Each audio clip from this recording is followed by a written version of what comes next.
Today we're exploring Mistake Rib Stitch by making this split cowl. If you're brand new to knitting, I suggest that you watch my video on the candy wrapper scarf, linked in the description below, for a detailed demonstration of all the skills used in this video, including knitting and purling, worked flat and in the round. In this video, I'll go over how to make the cowl step by step from cast on to cast off, including making a swatch and discussing the design features. The stitch I'm using is the Mistake Rib Stitch, so named because the vertical ribs only run through some of the columns. Here you can see a knit rib, and here's a purl rib on the fabric and on the diagram. The other two columns are moss stitch, that is, they alternate knits and purl-looking stitches. There are several versions of this stitch that look similar. The one I'm using has a general stitch repeat of 2 knits and 2 purls, so it's very similar knitting flat and in the round for every row and round. Less thinking while I'm knitting. The only place that I have to pay attention is the beginning and the end of the row or round. We'll discuss how to read your knitting as you work later in the video. The main technique I'm using for this cowl is to knit a section flat, then connect the ends and knit a section in the round, and then change back to flat knitting to make the top split. We'll go through it step by step, especially at the changes. Feel free to grab some yarn, a crochet hook for the cast on, and a circular needle, and work along. You can pause the video at any time. The yarn I'm using is pretty heavyweight. It's about a bulky 5, and the needles I'm using is an 8mm circular needle. I'm also using an 8mm crochet hook for the cast on. You can use whatever yarn and needle size you like, as long as you size your project accordingly, and that's what we'll talk about next. This cowl is made from one edge to the other. So one decision that needs to be made very early is how many stitches to cast on. Because the cowl is pulled over the head, it needs to fit the widest part of the head, not just around the neck. The best way to get a good estimate of the number of stitches required is with a swatch. I know, not my favorite part either, but it's important to have confidence that the project will work out. You can also make sure that you like your yarn and needle size choice, and that the cast on and cast off works. And you can also practice the stitch pattern before you commit. Even though this is a 4-stitch repeat, I can see from the diagram and swatch that I should drop the first knit column of the pattern. Later, when I join the 2 edges and start going in the round, I'll want them to be symmetrical around the join. So I'll cast on 5 repeats less 1 stitch, plus 2 for the self edge. So that's 21 stitches in total. I'm using a crochet cast on. You can use whatever cast on you like as long as it has some stretch. Remember, with crochet cast on, the last cast on stitch is the loop on the crochet hook. For the flat knitting part of this project, I'll slip the first self edge to make a nice edge and knit the last stitch. So I'll do that on the swatch as well. This stitch pattern is as follows. For row 1, slip the first stitch purlwise, knit 1, then alternate 2 purls and 2 knits to the end, and knit the last stitch. For row 2, slip the first stitch purlwise, purl 1, and alternate 2 knits and 2 purls to the end, and knit the last stitch.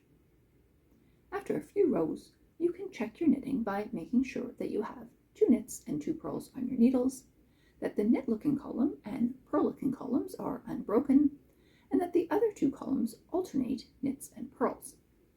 I find it helpful for the project to read the knitting rather than rely on a diagram, especially as we're knitting flat and in the round, and then my brain gets a bit confused.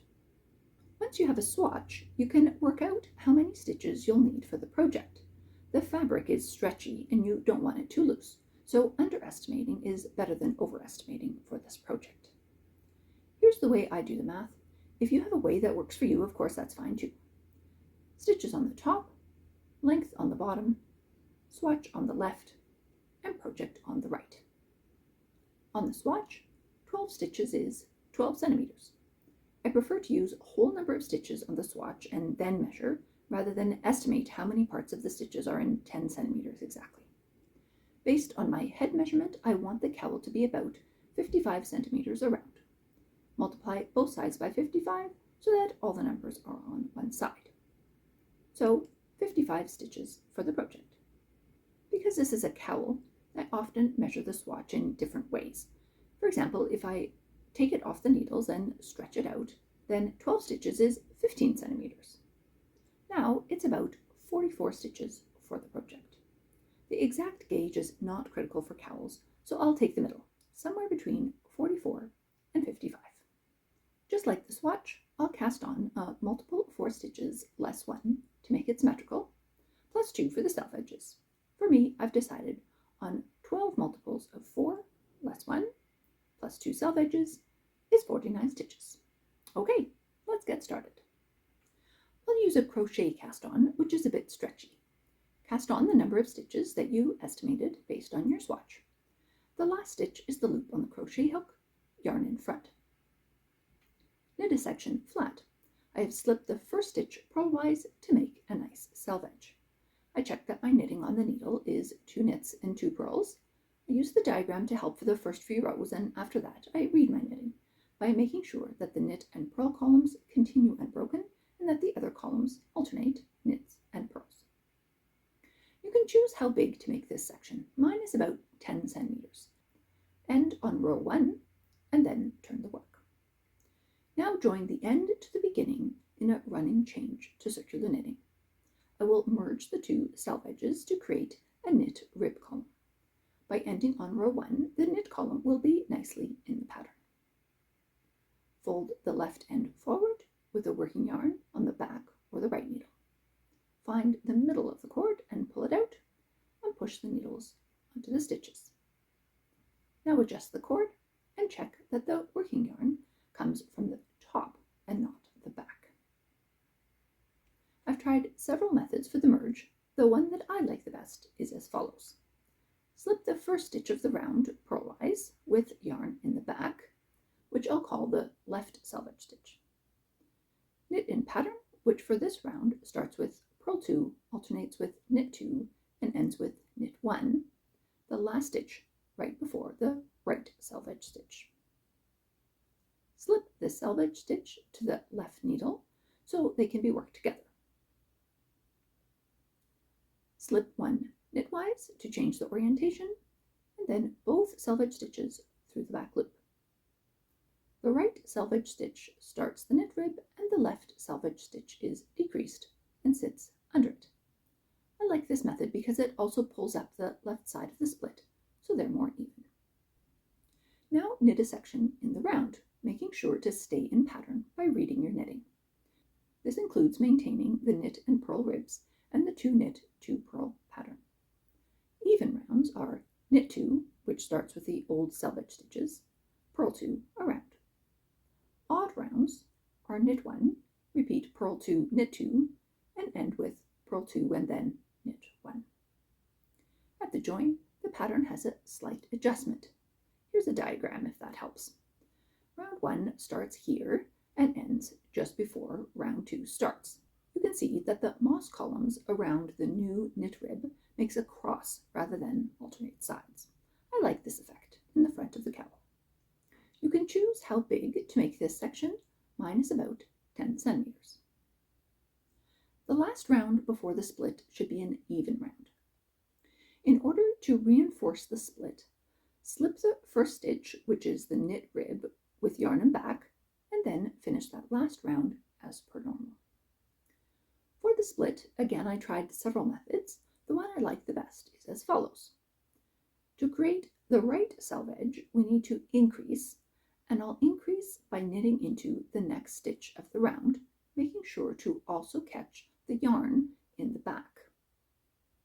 Now turn the work, slip the stitch you just made purlwise, just like the previous selvages, and start knitting back in pattern, starting with purl 1, knit 2, which is a row 2. I use a modified magic loop until there's enough give in the fabric for all the stitches to go on one needle. When you get to the other end, lift the yarn and combine it with the existing stitch. Purl them together.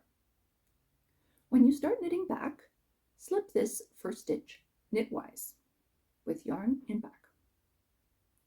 Now continue knitting flat, knitting the last stitch and slipping the first stitch purlwise like before for both selvages. Depending on the effect you want to achieve, you can make the top flat section smaller, bigger, or the same as the bottom flat section.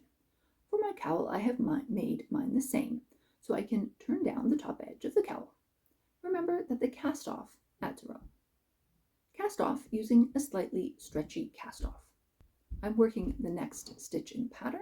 In this case, it's a purl, slipping both loops back on the left needle and knitting both through the back loop. Don't make this too loose or you'll get flaring at the edges. At the end, I like to work the last 2 stitches together to get a nice corner. This cast off matches the crochet cast on very nicely. This cowl pattern is very versatile and you can make lots of design choices that will make it unique and interesting looking, and I'd love to hear your ideas in the comments. For example, you can have a split on both ends or just one end. You can also cast on more stitches than you need for the circular section and decrease before you get to it. This way the cowl covers more of your shoulders and chest. I'm also envisioning a cowl that's overlapped in front, but I'll have to think about it some more. You can also use other reversible stitch patterns. Here's a version I made with moss stitch. I made just one split for this one. As I discussed in my video on the moss stitch that I've linked in the description below, an odd number of stitches makes moss stitch a 1-row repeat and seamless in the round, so it's perfect for this project. Another option would be ferro rib. You can check out my ferro rib stitch video in the description below as well. In the next video, we'll be looking at reversible lace stitches, specifically the 3-row repeat stitch pattern I used for a cowl neck vest. As with all reversible stitch patterns, it doesn't curl, so it's great for lots of different projects. So pick up your knitting and create something awesome. I'll do my best to respond to comments, and I'd love to hear about your favorite reversible knitting project. Also feel free to subscribe to my channel for more awesome reversible knitting. For those of you still here, the last few years I've been working hard to find simple ways to feel better, what I call my daily well-being practices. This is not medical advice, I'm just sharing what works for me. Today's well-being practice is drinking enough water. One of my favorite lines from Star Trek TNG is when an alien made of light describes humans as ugly bags of mostly water. It's crucial for us to drink enough water for our skin, digestion, kidney function, brain, muscles, etc., etc. I do my best to have a glass of water handy during the day and at night. Although sometimes I add some concentrated lemon juice for a bit of flavor, I don't add sugar because that defeats the purpose. Also, fruit juice, tea and coffee, and definitely pop, are actually dehydrating, so are not adequate alternatives. Yes, we get some water from the food we eat and these drinks, but it's not enough. We're not kangaroo rats. So make sure to drink a glass of water in the morning, with meals, and at night to stay properly hydrated. There are lots of videos with more details. They're easy to find. Have a great day.